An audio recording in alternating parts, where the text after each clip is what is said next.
Welcome to Samba Samba. Enjoy the video. In this video, I will explain how to cook pink salmon. First, select fresh or properly thawed frozen pink salmon fillets. Ensure they are completely dry by patting them with paper towels.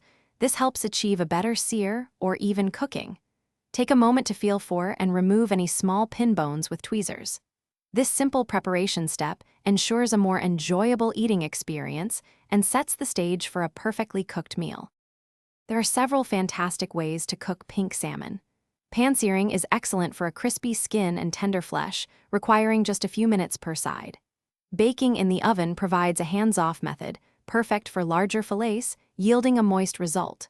Grilling adds a wonderful smoky flavor and attractive char marks, while poaching gently cooks the fish, resulting in a delicate, flaky texture. Choose the method that best suits your preference and time. To ensure your pink salmon is perfectly cooked, aim for an internal temperature of 145 degrees Fahrenheit or 63 degrees Celsius. Using a meat thermometer is the best way to check. Remember, salmon cooks quickly, so avoid overcooking, which can lead to dry, tough fish. Season generously with salt, freshly ground black pepper, and your favorite herbs. A squeeze of fresh lemon juice just before serving will brighten all the flavors beautifully. Once your delicious pink salmon is ready, consider these serving suggestions to complete your meal.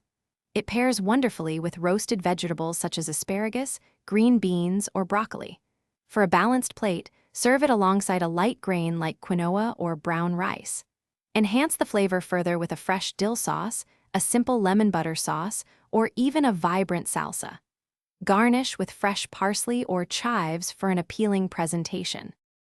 Thanks for watching. Consider subscribing if we helped you.